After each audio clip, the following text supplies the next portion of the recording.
বিশ্বের নানা প্রান্তের খেলাধুলার খবর জানিয়ে দেব আমি মাকসুম আলম খান। নেপালের বিপক্ষে গ্রুপ পর্বের শেষ ম্যাচের জন্য সেন্ট ভিনসেন্টে প্রস্তুতি সারল টাইগাররা। সমীকরণের জটিলতা এড়িয়ে সুপার 8 নিশ্চিতে জয়ই লক্ষ্য শান্তদের। এবং কোপা আমেরিকা মাঠে গড়ানোর মাত্র 6 দিন আগে চূড়ান্ত দল ঘোষণা আর্জেন্টিনার। সুযোগ পেলেন ম্যান ইউনাইটেডের স্টার গার্নাচো, বাদ পড়লেন কোরিয়া।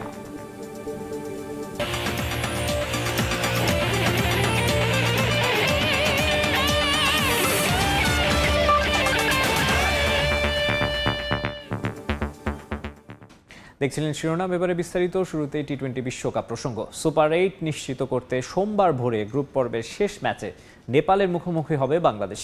সেন্ট ভিনসেন্টে ম্যাচটি মাঠে গড়াবে বাংলাদেশ সময় ভোর 5:30টায়। জয় পেলে সরাসরি শীর্ষ 8-এ পা রাখবে টাইগাররা। তবে নেপালের বিপক্ষে হারলে শঙ্কা তৈরি হবে বিশ্বকাপ থেকে ছিটকে যাওয়ারও। নেদারল্যান্ডস তাদের শেষ ম্যাচে শ্রীলঙ্কার বিপক্ষে বড় ব্যবধানে জয় পেলে সুপার 8-এ উঠে যেতে পারে ডাচরা। তবে এসব নিয়ে না ভেবে হিমালয় কন্যার দেশটির বিপক্ষে জয় পেতে মরিয়া বাংলাদেশ। ম্যাচের আগের দিন উইকেট পরখ করে নিয়েছেন কোচ চন্দ্রিকা হাথুরুসিংহে। এরপর কোচিং স্টাফদের নিয়ে কিছুটা সময় মাঠেই পরিকল্পনা সাজান হেড কোচ। এরপর স্ট্রেচিং আর হালকা ওয়ার্ম আপ দিয়ে অনুশীলন শুরু করেন। হৃদয়, রিশাদ, জাকের আলীরা নিজেদের ঝালিয়ে নিয়েছেন গ্রুপ পর্বের শেষ ম্যাচের জন্য। এর আগে একবারই বাংলাদেশের বিপক্ষে মাঠে নেমেছে নেপাল। 2014 টি-20 বিশ্বকাপের ওই ম্যাচে টাইগাররা জিতেছিল 8 উইকেটে।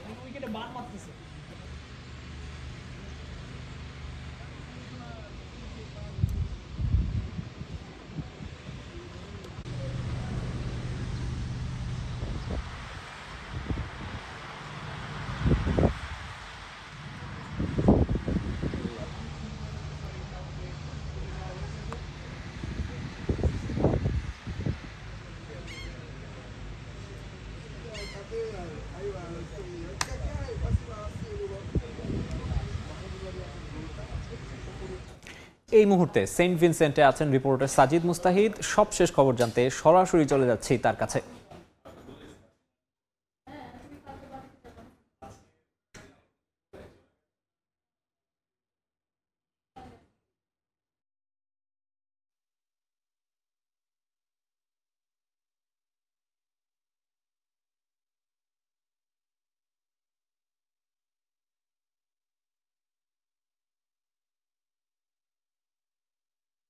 স্কোর হয়েছিল, কিন্তু গত রাতে ফ্লাড লাইটের আলোতে যে ম্যাচটা হয়েছিল সেই ম্যাচে কিন্তু আমরা দেখেছি যে খুব লো স্কোর একটা ম্যাচ, শেষ মুহূর্তে গিয়ে 1 রানের ব্যবধানে জিতেছে। তবে বাংলাদেশ ম্যাচটা কিন্তু খেলবে একেবারে ফ্রেশ নতুন একটা উইকেটে, যার কারণে হয়তো এই উইকেটটা অন্য উইকেট গত রাতে যে ম্যাচটা হয়েছে সেই উইকেটের তুলনায় কিছুটা হলো বেটার বিহেভ করবে।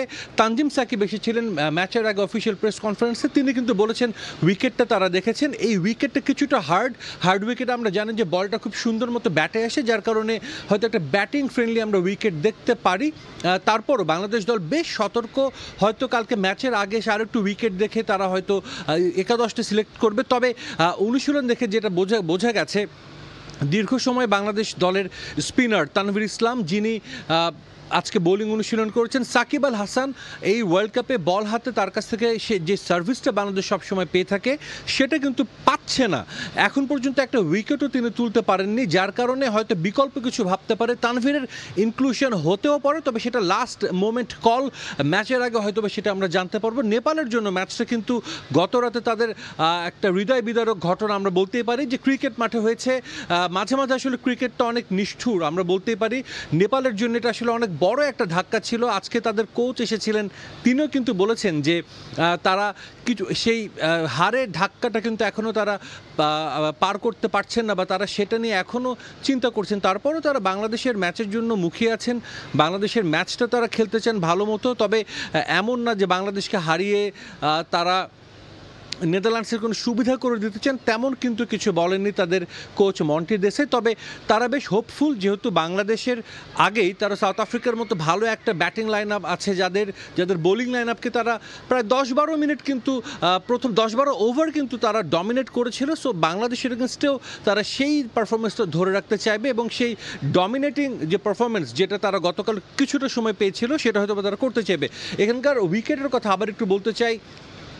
এক এক ভেন্যুতে এক এক রকম উইকেট কিন্তু আচরণ করছে। আমরা জানি যে এর আগে আমরা দেখেছি যুক্তরাষ্ট্রের উইকেটগুলো খুব একটা ব্যাটিং ফ্রেন্ডলি ছিল না। মায়ামিতে কোনো ম্যাচই হতে পারছে না বৃষ্টির জন্য, বৈরী আবহাওয়ার জন্য। আমরা দেখেছি ডালাসে কিছু উইকেটে রান হয়েছে, কিছু ম্যাচে রান হয়নি, এবং যুক্তরাষ্ট্রের উইকেট নিয়ে কথা বলার কোনো প্রসঙ্গে আসে না, টি-20 সুলভ উইকেট না। সেক্ষেত্রে বাংলাদেশের জন্য কিন্তু একটা ভাইটাল ম্যাচ, এবং এই ম্যাচটা বাংলাদেশ দল চাইবে একটা উইনিং কম্বিনেশনের মধ্যে আছে। আমরা অতীতেও দেখেছি বাংলাদেশ উইনিং কম্বিনেশনটা কিন্তু ভাঙতে চায় না। তবে হয়তো নেপালের বিপক্ষে, যেহেতু গতকাল যে ফাইটটা দিয়েছে সাউথ আফ্রিকার বিপক্ষে, যে নির্ভর হওয়ার সুযোগ ছিল, সেই সুযোগটা কিন্তু থাকছে না। বাংলাদেশকে বেশ সিরিয়াসলি নেপালের বিপক্ষে কাল মাঠে নামতে হবে। তো আমার কাছে এই ছিল আর্নেস্টভিল স্টেডিয়াম থেকে সবশেষ খবর।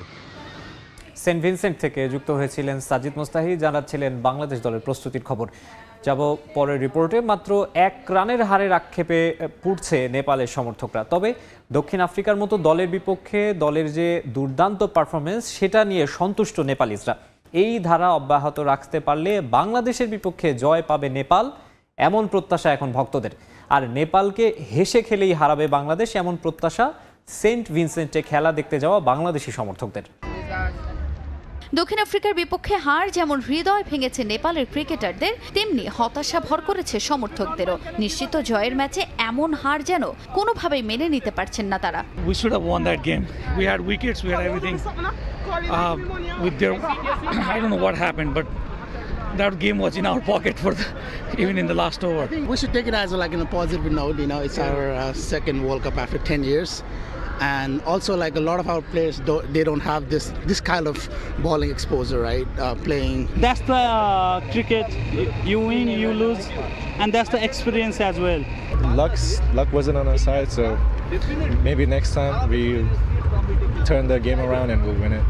শুধু নেপালি সমর্থকরাই নয়, স্নায়ুর ক্ষয় হয়েছে ভিন দেশিদেরও। হিমালয়ের দেশটির এমন পারফরমেন্সে মুগ্ধ দক্ষিণ African সমর্থকরাও। It was very exciting at the end. I think they did very well.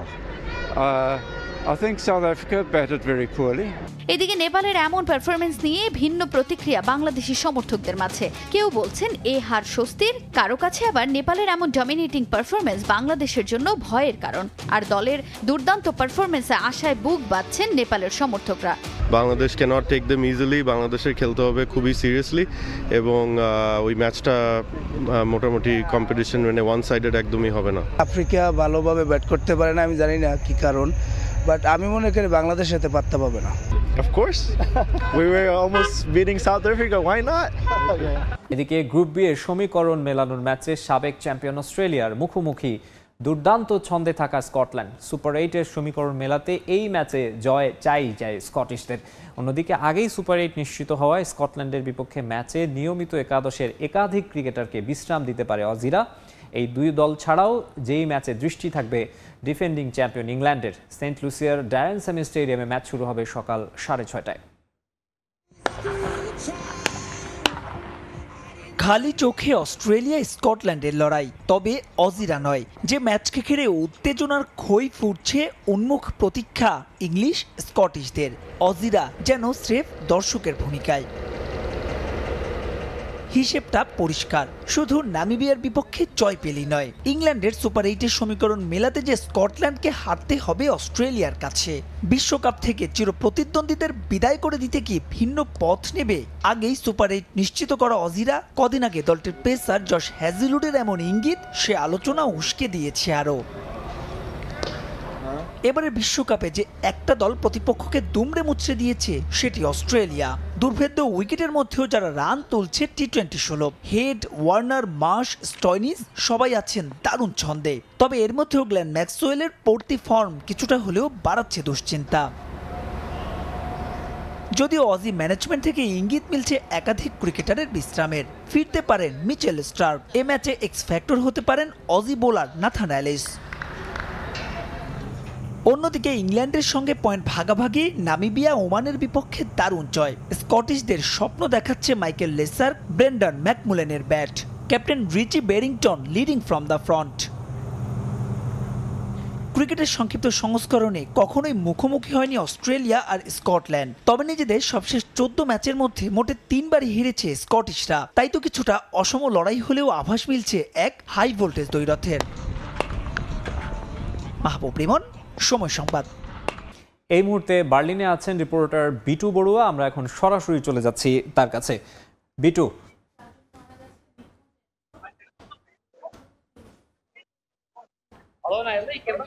চমৎকার ইউরোকাপ 2024-এর আজকের যে খেলাটি হলো, অর্থাৎ বি গ্রুপের প্রথম যে ম্যাচটি আমরা দেখতে পেলাম সেটা হচ্ছে ক্রোয়েশিয়া বনাম স্পেন। অসাধারণ ফুটবল উপহার দিয়েছে স্পেন। বিশেষ করে আপনারা জানেন যে আলভারো মোরাতা, জানি কারভাহালদের গোলে তারা কিন্তু 3-0 গোলে আজকে ক্রোয়েশিয়া হারিয়েছে। বলা যায় যে এই যে এত এত চমৎকার ফুটবলার রয়েছে এবং অন্যদিকে ক্রোয়েশিয়ার যে দিন যে শেষের দিকে সেটি কিন্তু আরেকবার প্রমাণিত হলো। কারণ হচ্ছে আজকে স্পেন যেভাবে শুরু করেছে ঠিক তারা শিরোপার দাবিদার বলছেন অনেকেই, এবং বলা যায় যে তারা ঠিক যে স্তরের আজকে ফুটবল খেলেছে এই স্তরের মাধ্যমে তারা এইটুকু প্রমাণ করতে চায় সামনে যত ম্যাচই থাকুক না কেন তারা কিন্তু শিরোপার অন্যতম দাবিদার। এর আগে কিন্তু আমরা দেখতে পেয়েছি যে শুরু থেকেই তারা কিন্তু কোণঠাসা হয়ে পড়েছিল এবং এবং যাদের কথা আমাদের না বললে নয় সেটা হচ্ছে ডানি কারভাহাল থেকে শুরু করে এবং অন্যরা যারা রয়েছে স্পেনের যারা রয়েছে তারা কিন্তু চমৎকার ফুটবল আজকে উপহার দিয়েছে।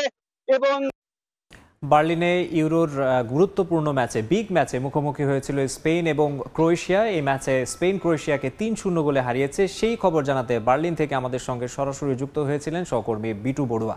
এদিকে ইউরো চ্যাম্পিয়নশিপ ঘিরে জার্মানি এখন উৎসবের নগরী।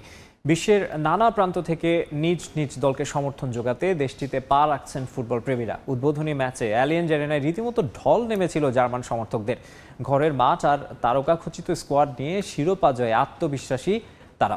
জার্মানি থেকে জানাচ্ছেন বিটু বড়ুয়া। বর্ণাঢ্য আয়োজন ও কড়া নিরাপত্তার মধ্য দিয়ে জার্মানির মিউনিকের অ্যারেনা স্টেডিয়ামে আজ থেকে অর্থাৎ 14 জুন থেকে যাত্রা শুরু হলো ফুটবল বিশ্বের অন্যতম বড় উৎসব ইউরো ফুটবল কাপ 2024।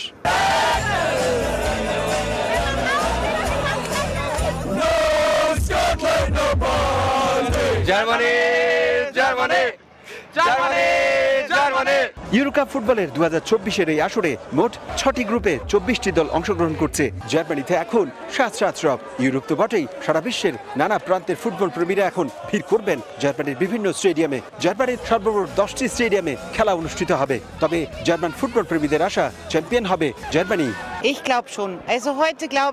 এই মুহূর্তে আমাদের জার্মানি দারুণ ছন্দে আছে। আশা করছি দুর্দান্ত ফুটবল খেলে আমরা কাপ জিতে নিব। জার্মানরা অতিথি পরায়ণ, আর অতিথিরা আমাদের দেশে নিরাপদ। আমাদের দেশই এবার চ্যাম্পিয়ন হবে। মুসিয়ালা ক্রুসের ওপর আমাদের অনেক আশা। দুজনই জার্মানির গুরুত্বপূর্ণ খেলোয়াড়। এবারে আসরে জার্মানি সেরা, ফ্রান্স ইটালি দুই টিমই আছে, বাট উই সাপোর্ট জার্মানি। ইনশাল্লাহ এবারে আসলে জার্মানি চ্যাম্পিয়ন হবে। জার্মানির বিগত ম্যাচগুলোতে পারফরমেন্স অনেক ভালো, বিশেষ করে ফ্রান্সের সাথে জিতছে, তারপরে আপনার গত ম্যাচে গ্রিসের সাথে জিতছে। আমার দুজন খুবই প্রিয় খেলোয়াড়, একজন হচ্ছে থমাস মুলার, একজন হচ্ছে টনি ক্রুজ। আমি আশা করি এবার ওরা খুবই ভালো খেলবে। সম্প্রীতি, সহমর্মিতা আর মানবিকতার মধ্য দিয়ে উৎসবের সর্বজনীনতাই ফুটবলের বড় সৌন্দর্য।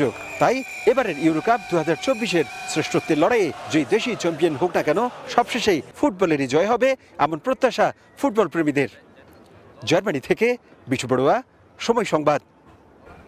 আবারও ক্রিকেটের খবর।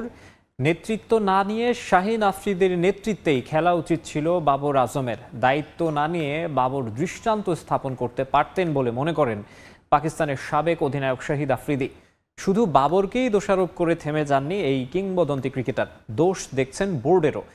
এদিকে আবারও অবসরে যাওয়ার সিদ্ধান্ত নিয়েছেন মোহাম্মদ আমির এবং ইমাদ ওয়াসিম, জানিয়ে এখন সোশ্যাল মিডিয়ায় রীতিমতো হাসি ঠাট্টা হচ্ছে। বিতর্ক আর পাকিস্তান ক্রিকেট যেন ওতপ্রোতভাবে জড়িয়ে গেছে। সবসময় কোনো না কোনো বিষয় নিয়ে অস্থিরতা কাজ করে পাকিস্তান ক্রিকেটে। এবারের বিশ্বকাপের আগে ইস্যু ছিল ক্যাপ্টেন্সি।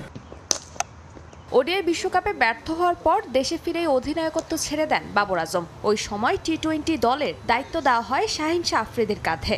তবে এক সিরিজ পরই শাহিন আফ্রিদিকে সরিয়ে দিয়ে বাবর আজমকে ফেরানো হয়, যে কারণে বিশ্বকাপের আগে দলের মধ্যে বিভেদ তৈরির গুঞ্জনও শোনা গিয়েছিল। এবার টি-20 বিশ্বকাপের প্রথম পর্ব থেকে পাকিস্তানের বিদায়ে আবারও আলোচনায় অধিনায়কত্ব প্রসঙ্গ।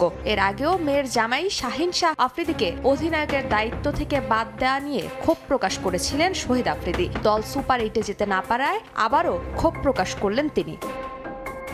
বাবরের উচিত ছিল শাহিনের অধিনায়কত্বকে সমর্থন করা। সে সময় নেতৃত্ব না নিয়ে তিনি দৃষ্টান্ত স্থাপন করতে পারতেন। শাহিনকে অধিনায়কত্ব দিলেন, বললেন টি-20 বিশ্বকাপ পর্যন্ত দায়িত্বে থাকবে। সে সময় বাবরের উচিত ছিল শাহিনকে সমর্থন করা, আর সেটা করলে বাবরের সম্মান বাড়ত, একটা দৃষ্টান্ত তৈরি হতো। তবে অধিনায়ক বদলের ঘটনায় বাবরকে সম্পূর্ণ দায় দিচ্ছেন না আফ্রিদি, বরং নিয়ন্ত্রক সংস্থা হিসেবে পিসিবিকেই দুষছেন তিনি।